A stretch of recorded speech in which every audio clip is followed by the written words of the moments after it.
You may rise in body or spirit.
Thank you. Good morning and welcome to the Unitarian Universalist Fellowship of Manhattan. My name is Kathy Hedge and I am your convener or your convoker for today. We welcome you whether you are celebrating the early days of spring and life renewing, the solemn remembrance of Passover, or the festivities of Easter. Whether you are alone, heavy with doubt, or join with just us to convoke for justice, you are welcome here. Whether you resist change or resist to make change, you are welcome here. Whoever you are, whoever you love, you are welcome here. May we join and learn together. The Unitarian Universalists have no holy book or creed, but we do agree on principles that guide our path. And these may be found, I believe, on the reverse of today's program. The vision of our Unitarian Universalist Fellowship is to be a vibrant, inclusive congregation, widely known as a safe haven and a force for social justice. Our mission is to be a diverse, evolving spiritual community acting for a better world. We believe that vision and mission is closer when we have companions who teach us, trust us, but also challenge us to resist complacency or despair. For this reason, we are grateful you are joining us today. Welcome to you here in the sanctuary and online. It is good to have you here.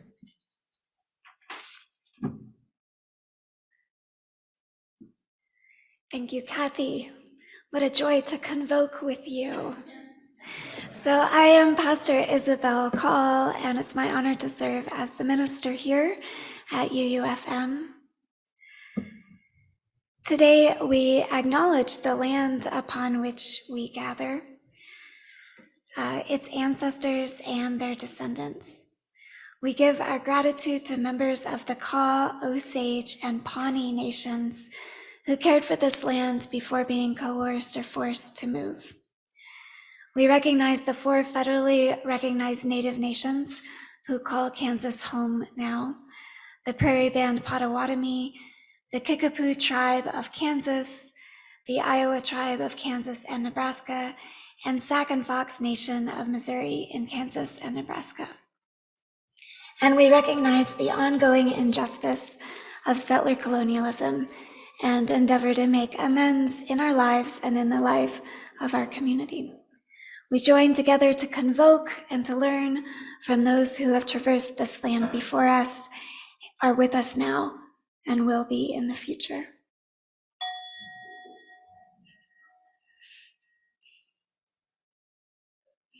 I offer an acknowledgement of the Excerpt from Braiding Sweet Grass by Robin Wall Kimmerer.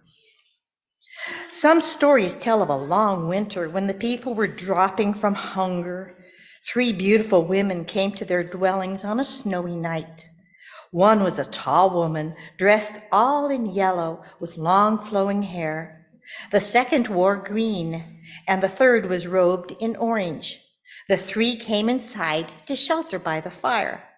Food was scarce, but the visiting strangers were fed generously, sharing the little that the people had left. In gratitude for their generosity, the 3 sisters revealed their true identities: corn, beans, and squash, and gave themselves to the people in a bundle of seeds so that they might never go hungry again. At the height of the summer, when the days are long and bright and the thunderers come to soak the ground, the lessons of reciprocity are written clearly in a 3 sisters' garden. Together their stems inscribe what looks to me like a blueprint for the world, a map of balance and harmony. The corn stands 8 feet tall. Rippling green ribbons of leaf curl away from the stem in every direction to catch the sun. No leaf sits directly over the next, so that each can gather light without shading the others. The bean twines around the cornstalk, weaving itself between the leaves of corn, never interfering with their work. In the spaces where corn leaves are not, buds appear on the vining bean and expand into outstretched leaves and clusters of fragrant flowers. The bean leaves droop and are held close to the stem of the corn. Spread around the feet of the corn and beans is a carpet of big, broad squash leaves that intercept the light that falls among the pillars of corn. Their layered spacing uses the light, a gift from the sun, efficiently, with no waste. The organic symmetry of forms belongs together. The placement of every leaf, the harmony of shapes speak their message. Respect one another, support one another, bring your gifts to the world and receive the gifts of others, and there will be enough for all. She goes on to write, the way of the 3 sisters reminds me of one of the basic teachings of our people. The most important thing each of us can know is our unique gift and how to use it in the world. Individuality is cherished and nurtured because in order for the whole to flourish, each of us has to be strong in who we are and carry our gifts with conviction so they can be shared with others. Being among sisters provides a visible manifestation of what a community can become when its members understand and share their gifts. In reciprocity, we fill our spirits as well as our bellies. And now we will move to the lighting of our chalice, the symbol of the Unitarian Universalists, and I invite Jeff Brown to light our chalice today.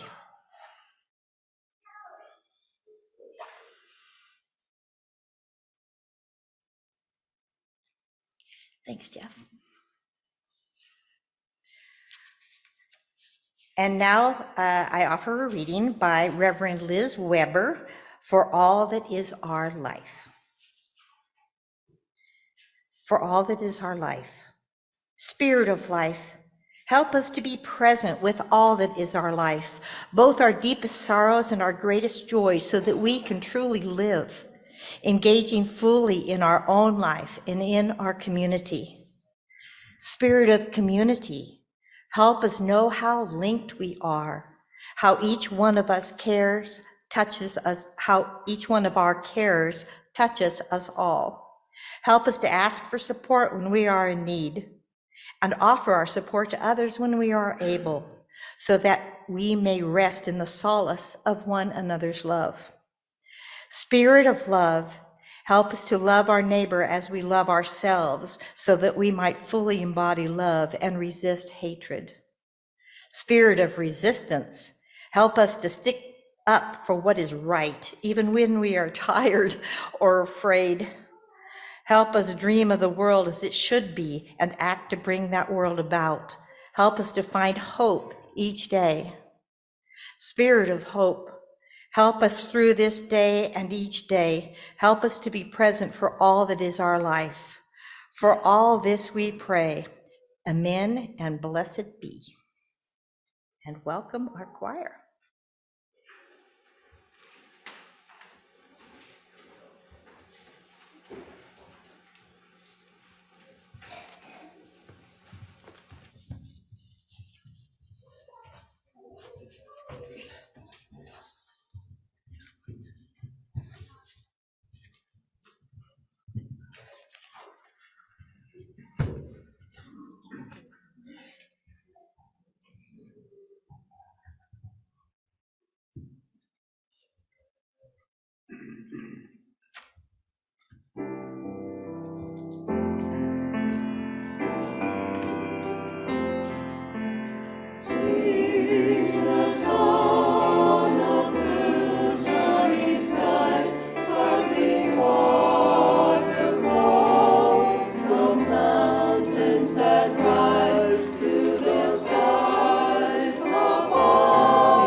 That was lovely.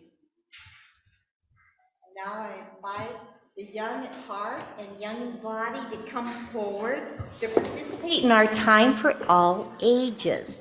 And after our time is done, then we'll invite the young, our children and teens, to join together in the religious education program. And we'll start at the down the hall in the Alsop room. The nursery is open for our youngest, And Soul Kids is for those in kindergarten through 5th grade, the youth group for those 6th grade and up. And after class, they're all going to join together for social time. And families, please don't forget to get your children at noon. And if they've been in the nursery, please help pick up the toys. So, all right. So this morning, we have this great piece, The Other Way to Listen. And you two all are welcome to turn around so you can see these lovely pictures. And Dan, can you hear me okay? All right. All right. Isn't that pretty?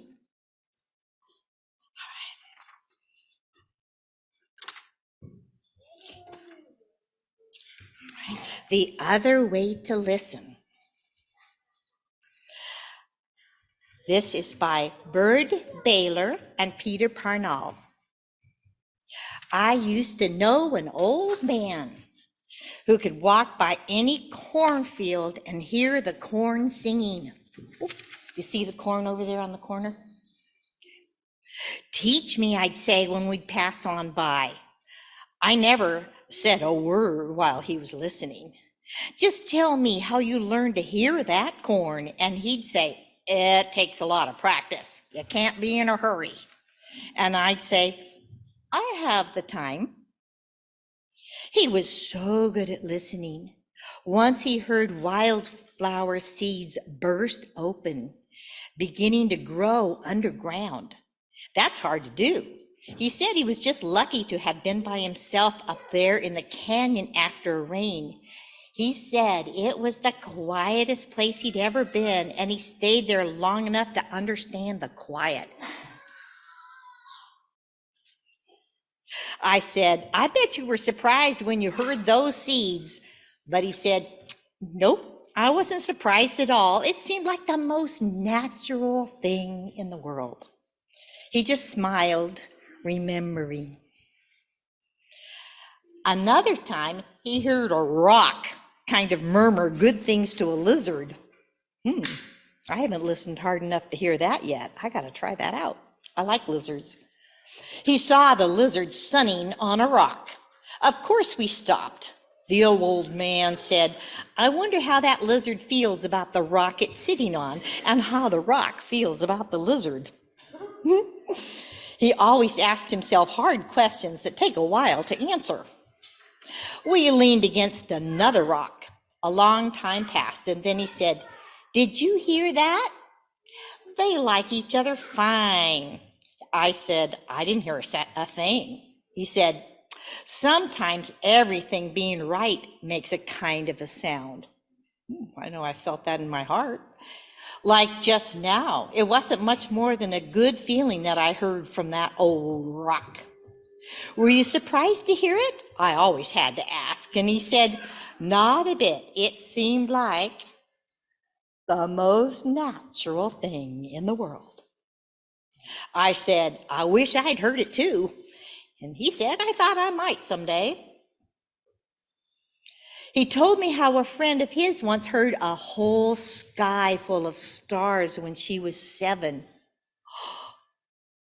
Did you get to hear that, Cade? A whole star full of skies? Sky full of stars? Maybe that's who inspired your shirt or your dress. And later on, when she was 83, she heard a cactus blooming in the dark.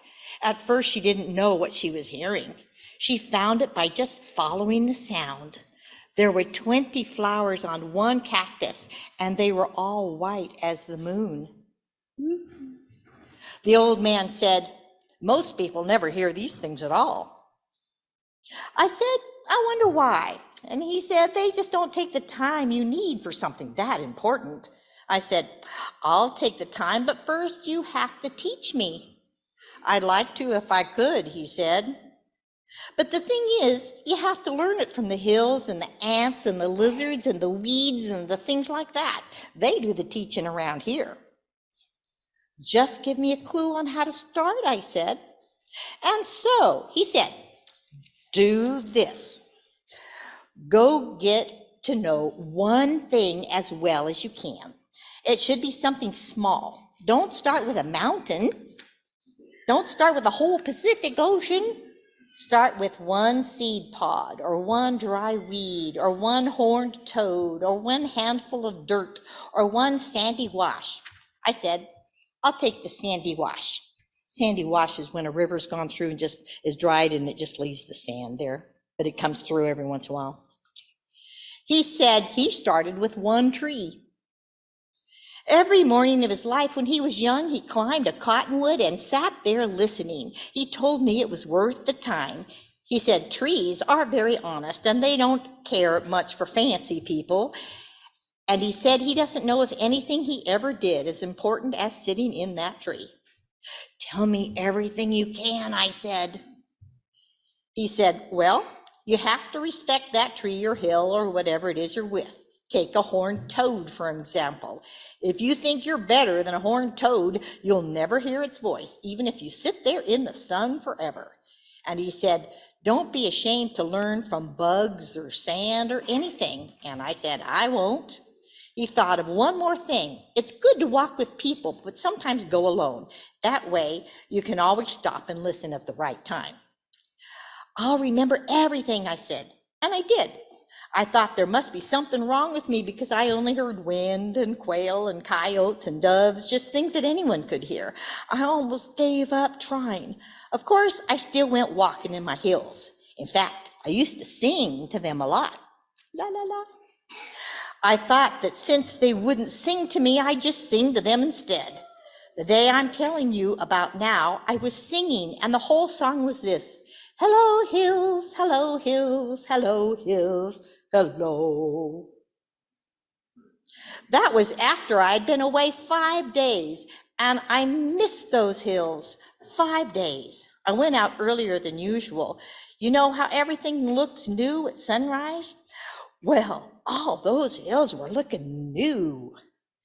I was just walking where I always walk, but that morning I kept thinking, here I am. And whatever way I happened to go was always right. I climbed the rocky side, not the path.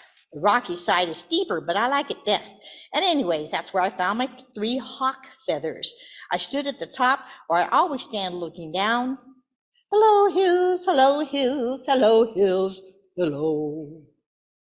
All I know is suddenly I wasn't the only one singing. The hills were singing too. I stopped. I didn't move for maybe an hour. I never listened so hard in my life. Of course, their kind of singing isn't loud. It isn't any sound you can explain. It isn't made with words. You couldn't write it down. All I can say is it came straight up from those dark, shiny lava rocks humming. It moved around like wind. It seemed to be the oldest sound in the world.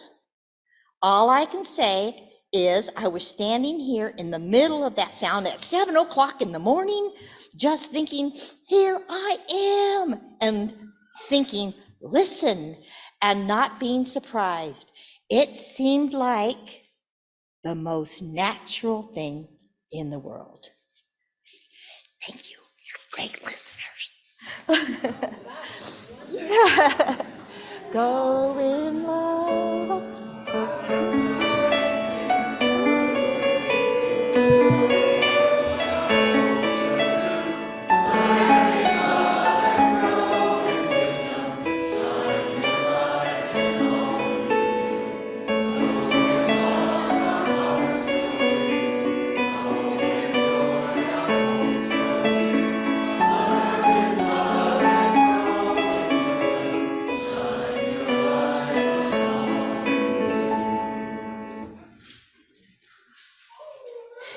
Here at UUFM, the offering we receive on Sunday morning goes to a special organization each month.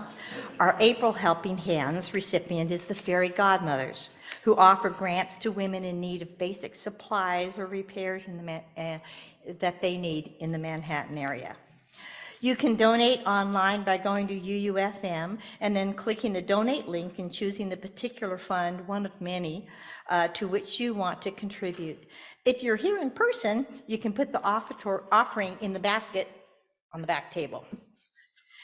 As Renee plays our offertory, Spring Day Cherry Blossoms in You by Cha Sing Jong, I'd also like to invite you to use this time to share your joys and concerns, or joys and sorrows this week. And you can write on the paper, there's some distributed at the end of each row. And Pastor will read them. I'll come around and pick them up. Or those of you who are online, you're welcome to type into the chat. And then Kathy Swenson will read them for you. And that's it. So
Thank you, Renee.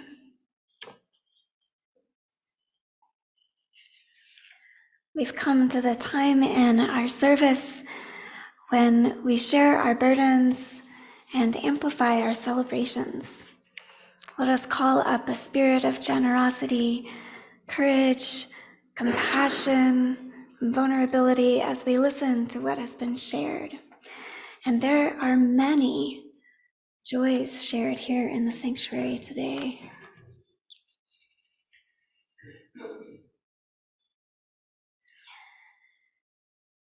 So a joy from Amy Carroll. Andrew comes home from training tomorrow. He's flying a helicopter this way right now. So. Larry shares his joy in the peach tree blooming at the top of the stairs here on Zingdale. I lifted my head, saw it, and my heart exploded. Beautiful. And anonymous, it was a joy to hear Larry's deep timbre in the choir. Amen. Chris Bailey got to hike nature trails outside Lawrence on Saturday. It made a big difference.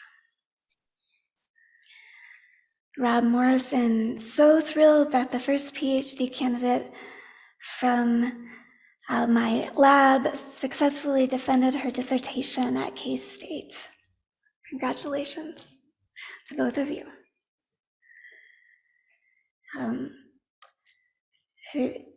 Joy here Tuesday night, Nova on PBS will be.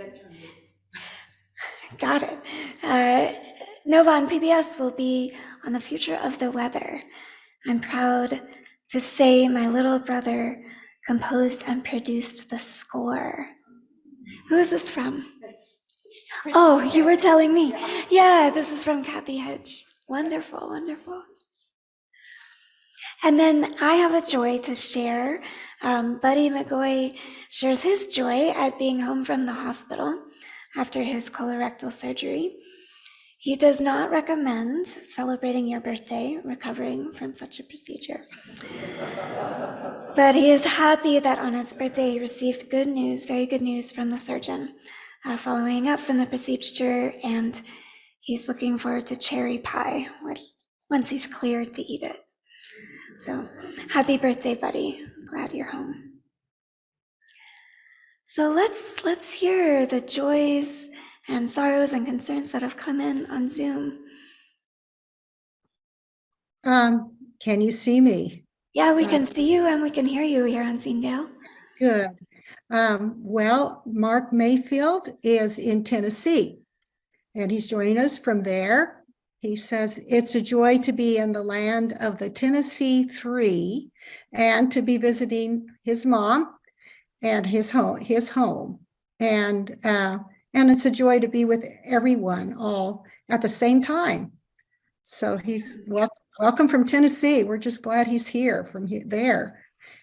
And Nell Forster says that it's my joy that Kent and Beth are enjoying this Easter Sunday and 2 more weeks in Amsterdam, the Netherlands, with the next generation of Bernd's best friend's family and his daughter and her husband. So that's wonderful that he gets to be there.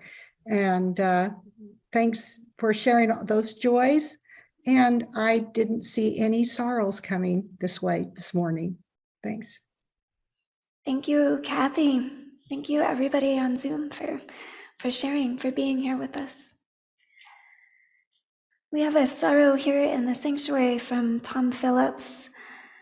My cousin Judy died last Thursday evening, peacefully and with family. She was terminally ill, so this was no surprise. Even though I am sad at her loss, I am so grateful she was a part of my life.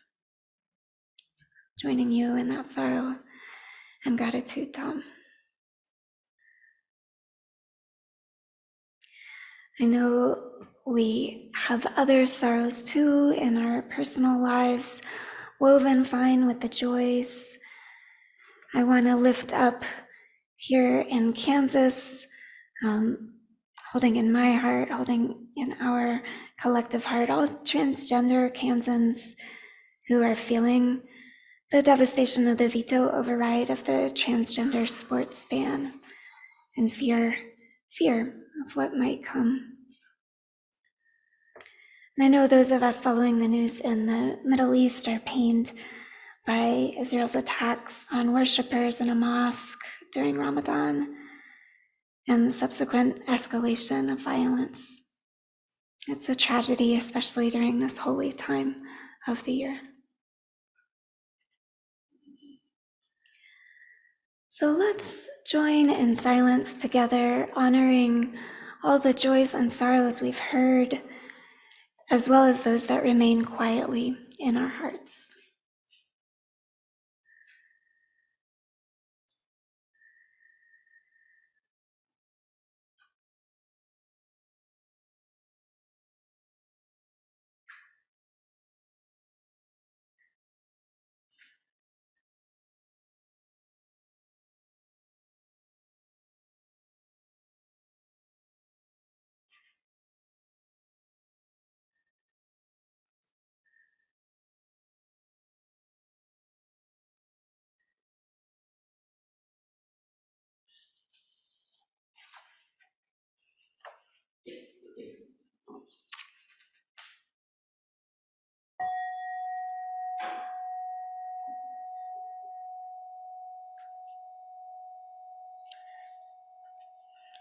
We're going to do a singing meditation together. If you'd like, you can turn to 1009 if you have a hymnal, but if you don't, it's okay. I think you'll catch it or remember it. And feel free to join in with me when you're ready. When I breathe in, I'll breathe in peace. When I breathe out, I'll breathe out love. When I breathe in, I'll breathe in peace. When I breathe out, I'll breathe out love. When I breathe in, I'll breathe in peace. When I breathe out, I'll breathe out love. When I breathe in, I'll breathe in peace. When I breathe out, I'll breathe out love. And breathe out, breathe in, breathe out.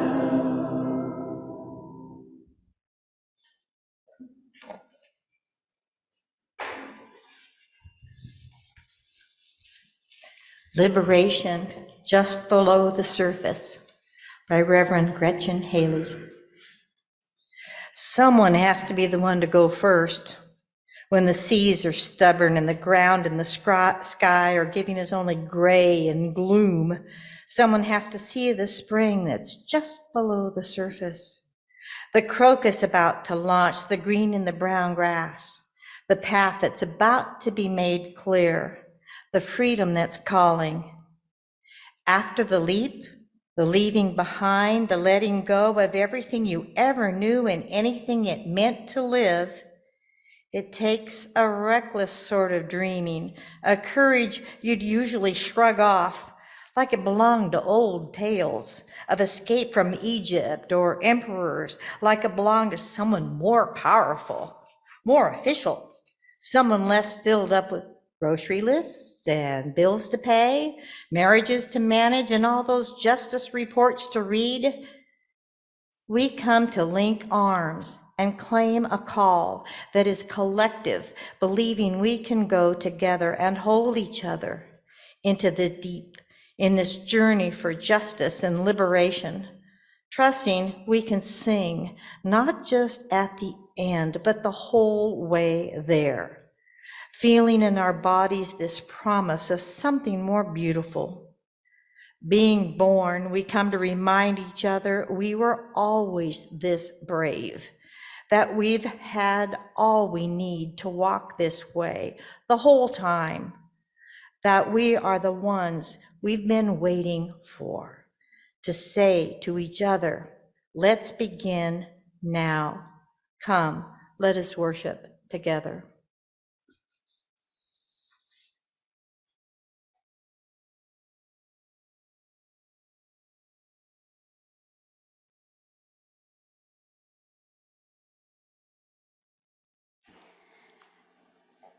Kathy, Kathy has selected such beautiful readings.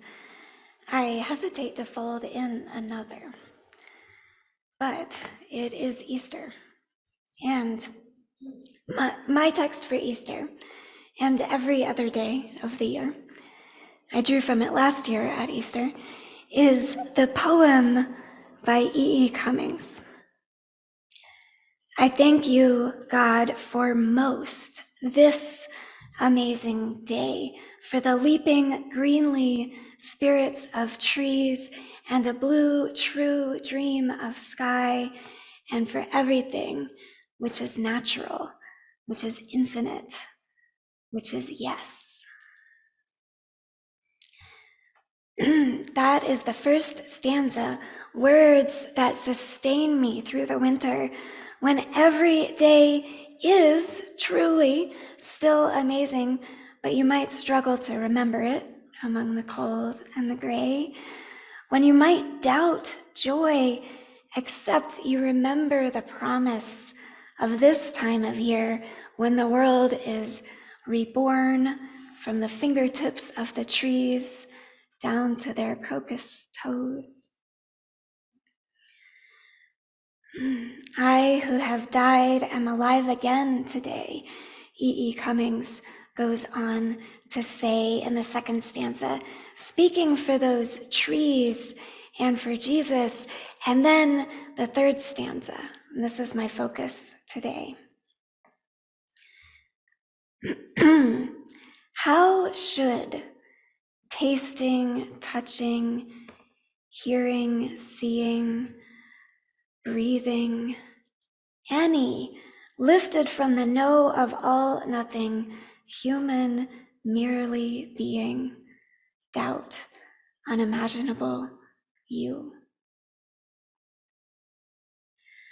Many of us who don't identify as believers in a tidy way encounter people periodically who ask us, how can you possibly doubt the existence of God? But this is not E. E. Cummings' question, this Unitarian ancestor. Instead, he asks, how should we doubt? Doubt is really important. E. E. Cummings invites us into the ethics of it. How should we practice doubt? A few months ago, I told the story from a Netflix film, Sea Beast, of two young monster hunters. They had both lost their parents to monster attacks, and they dedicated their lives to ridding the world of monsters. And many of us are like this. There is a lot in the world to resist, and we can build our lives and our careers and sense of identity around that fierce resistance. But when she encounters her first monster, Maisie finds she has doubts about her choice of vocation. She got to that doubt through the embodied experience of being inside the monster. Hearing, seeing, touching, maybe even tasting the reality of the monster, certainly being tasted by the monster. How should a tasting, touching, hearing, seeing, breathing human doubt? She listened to the rumbling in the sea beast's belly. And she listened that other way that elders have taught us, the slowing down and listening. Her doubt about her vocation as a monster hunter, it was that experience of doubt was a transitory experience. It functioned to help her reevaluate everything she'd been taught. She opened up to this experience of ambiguity, and she heard a new narrative. She felt a feeling in her body, a promise of something more beautiful being born. And like the child in our story earlier, who learned how to listen, she suddenly heard a new song. It wasn't loud. It wasn't a sound you could explain. It wasn't made with words. You couldn't write it down, and yet it was undeniable. The new vision she had for her community was irresistible, even if it was nearly unimaginable.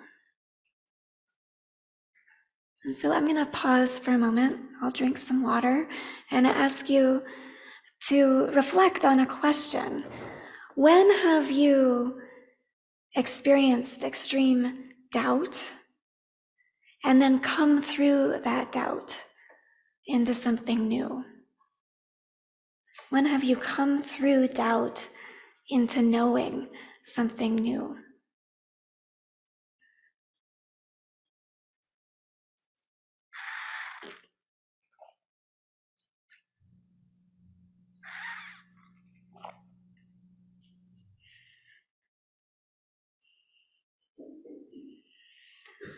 So this kind of doubt I am bringing up, I'm going to call it today prophetic doubt. Prophetic doubt is that shocking uncertainty when you suddenly question a deep baseline assumption. You can tell prophetic doubt when it threatens you. It threatens your identity. And ideally, it's transitory. It's doubt that what is and what has been must continue to be. It's doubt that how we have seen ourselves in the past is truly who we are.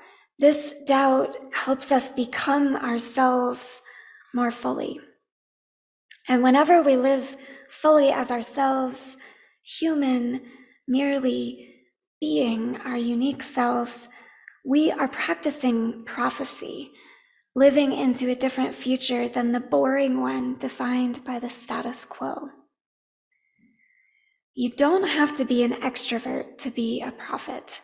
You don't have to climb up onto soapboxes or even say anything at all. You just have to be yourself when it would be more convenient to pretend to be someone else. Prophets begin their careers by doubting the status quo, and they are typically met with the doubt of others. And this is a different kind of doubt. Maisie's prophetic doubt about the evilness of sea monsters triggered the resistance of people around her. They doubted her as a matter of principle, as a matter of faith, as a matter of loyalty to everything that had come before. And this different kind of doubt, this is what I am calling today double down doubt.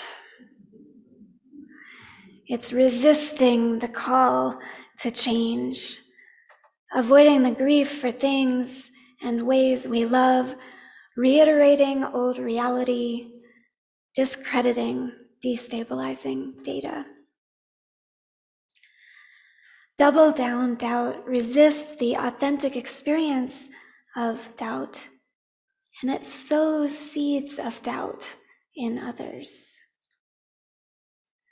Many of us, alight with prophetic doubt, are quickly confronted by the double down doubt in others, and then we internalize it. We doubt ourselves. And I invite you to recall one of those experiences in your life. Maybe it's all in my imagination. Who am I to think I could see something no one else has seen? I mean, if my idea were valid, someone else would have already taken it and run. Or, this is hard. I didn't sign up for this. Or, God must have been lying to me when she told me to go down this path. Or maybe I deluded myself. That joy I felt when I first got this idea, I shouldn't trust that.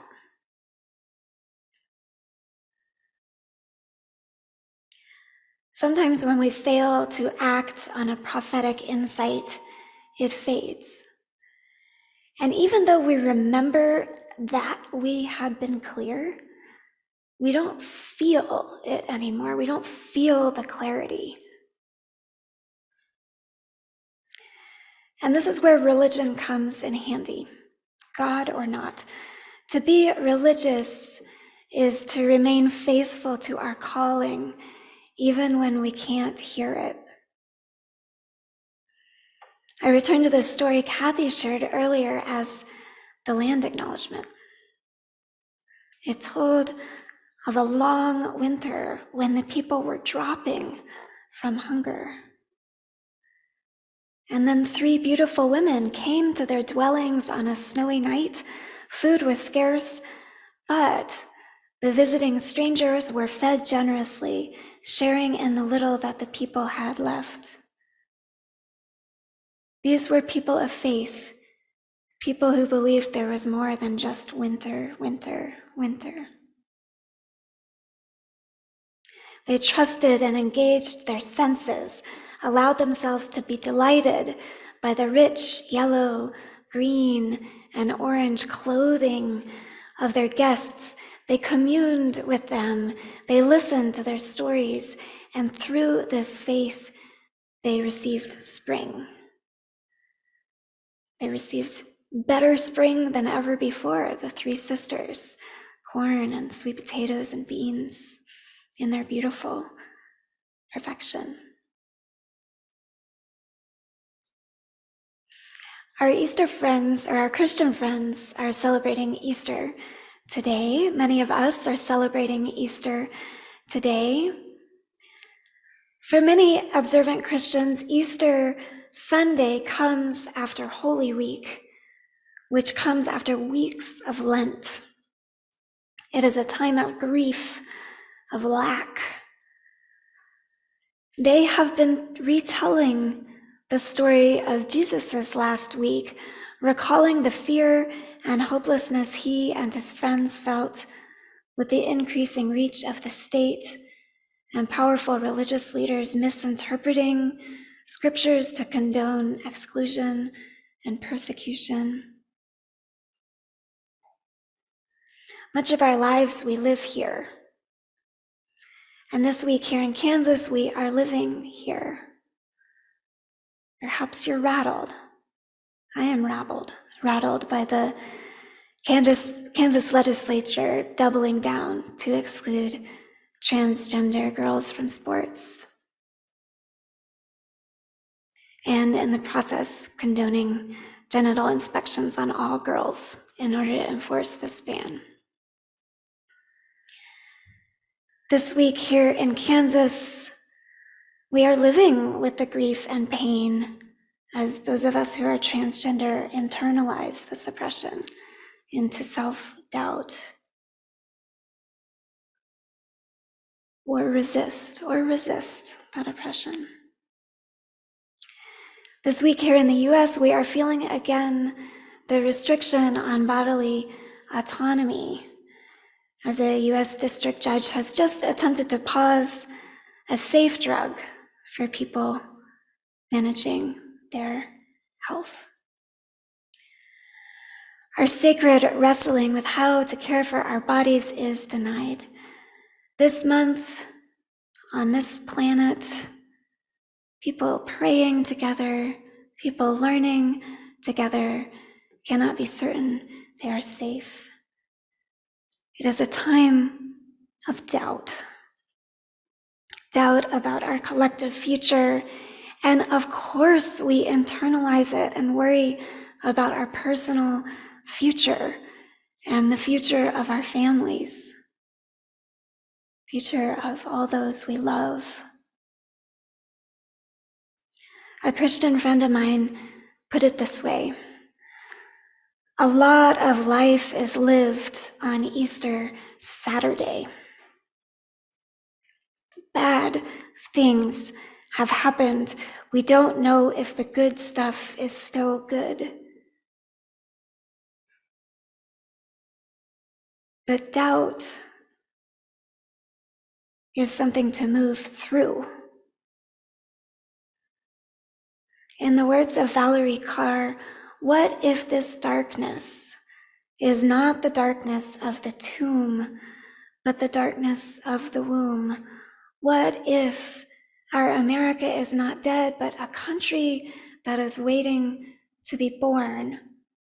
What if the story of America is one long labor? What if our lives are just one long labor and Easter is this glorious, undeniable breakthrough between the contractions? What was it in the song earlier, the refrain, the eternal refrain? The story told by our Christian friends today has an unimaginable outcome. Their teacher, friend, prophet died. He was gone. They set out on their long roads to the rest of their lives without him. They gathered in grief. And we, who come after, are told that Jesus came back alive to them, appeared to them. But they doubted. Of course they doubted. And we doubt it too. Nowhere in the Bible does it explain how this could be possible, especially for scientists among us. Scientifically, it doesn't make sense. But something happened for those beloveds on Easter morning. They moved through doubt into clarity. They saw Jesus alive. And I understand it. They saw that Jesus lives in each of us. E. E. Cummings said, "I, who have died, am alive again today." And this is the Son's birthday. This is the birthday of life and love and wings and of the gay, great, happening, illimitably everything.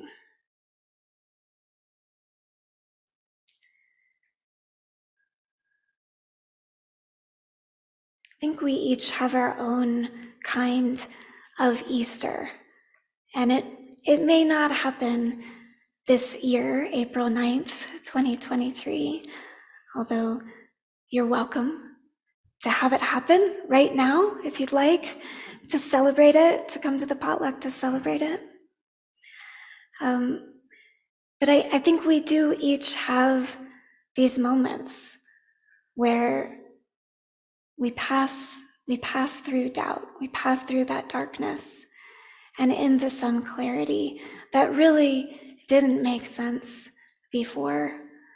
And maybe it doesn't make sense to anyone else, but we know it. And we gather together to share it, to share in the joy of it. So if you find yourself in that doubt, this is what I'm reminding myself to do, is to listen to that other way. It takes a long time maybe to learn, but there are those mornings where everything happens right, and you're able to hear the lizards talking to the rocks, and you get that clarity. So listen, they say.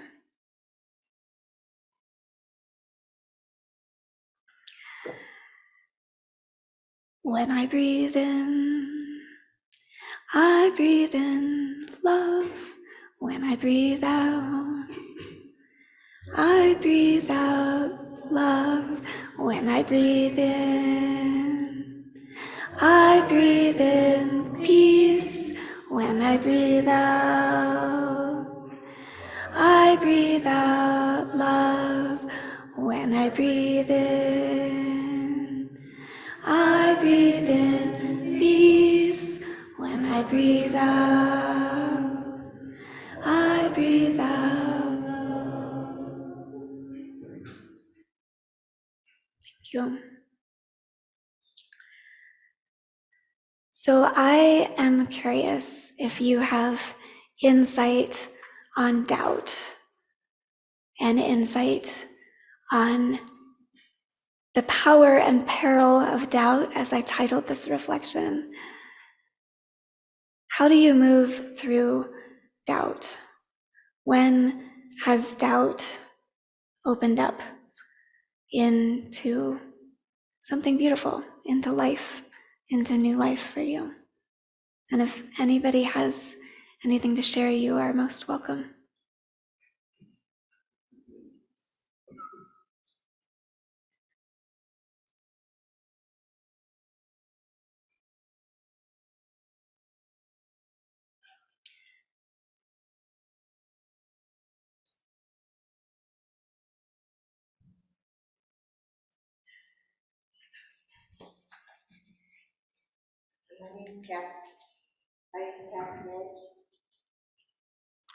Try again.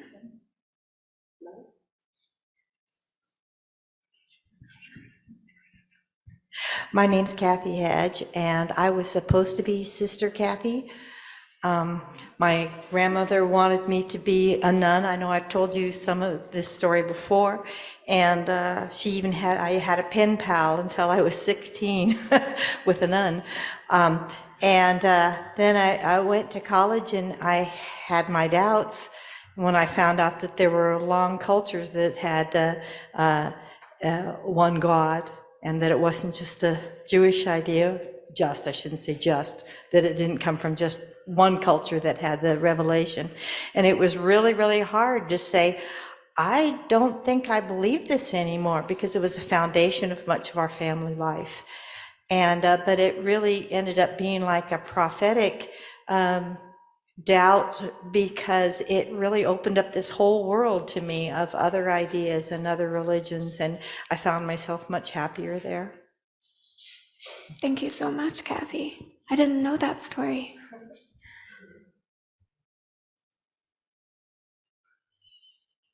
Ken.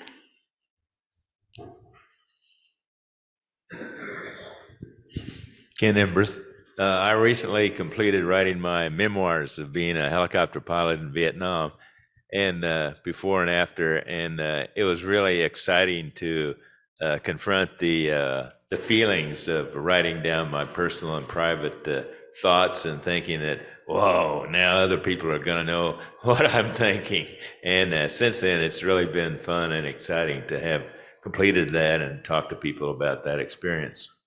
Thank you. Revisiting yourself and becoming yourself in the storytelling. I'm looking forward to that, Ken.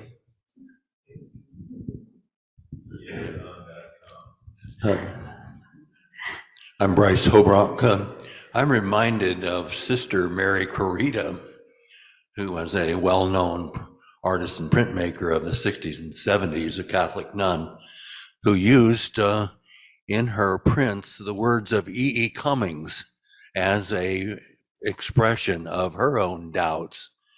And you may know her work. She's passed away, but it's still available on the internet for sale. We owned 5 pieces of it, and either given all of them to my daughter or to the Beach Museum. And it's after a while she left the order and became simply Corita, and her paintings are well known. So thanks for your remarks about doubt and about E.E. Cummings. Karita is her name. Yeah.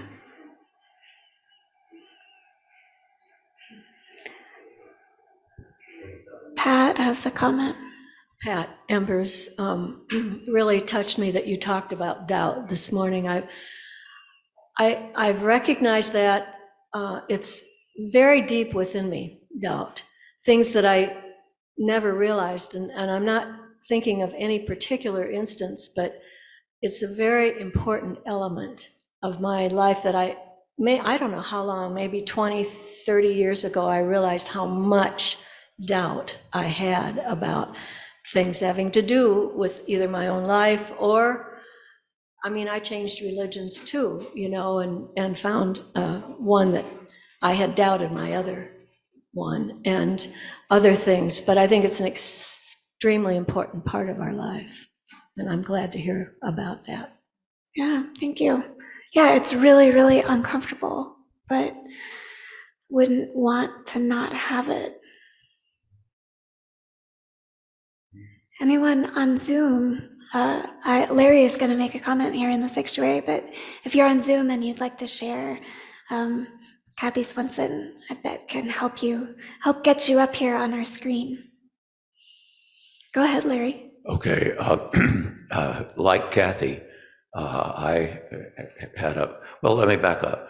I was raised what people would say today is a liberal Methodist, but I became a teenager and hormones took over. And I had a girlfriend who was a very strong fundamentalist.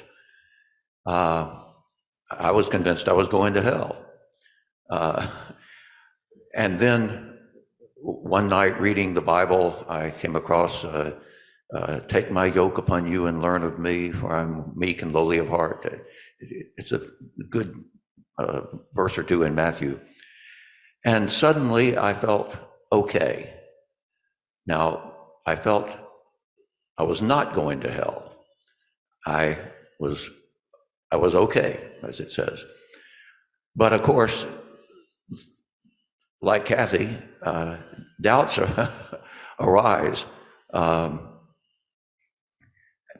But it took a few years, and during that time, I apparently preached a sermon that I did preach a sermon. I remember that, but I did not know until many years later how much it had disturbed my father, who let me go ahead with my crazy fundamentalism.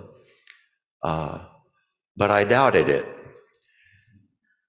But I did not doubt that feeling of acceptance that I had gotten that evening that I read, take my yoke upon you and learn of me. I didn't doubt that. So what's going on here? How could I put this all together? And I realized that me belonging in the world has nothing to do with some crazy story about heaven and hell. Me belonging in the world is my recognition that I am a part of these hills and those stones and those stars, and I belong here. I don't have to make any apologies for it. The kids have a wonderful song in there, I'm unique and unrepeatable. I'm glad to be me, but I belong here. So we each belong here. We all belong here. Amen. Thank you. I think I will move us toward our closing hymn. It is hymn 108, My Life Flows On in Endless Song. And if you'd like, I invite you to rise in body or spirit, and we'll sing together.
so we do not regret by Maya Angelou. Let us live so we do not regret years of inertia and ignorance. So when we die, we can say all of our energy was dedicated to the noble liberation of the human mind and spirit, beginning with my own.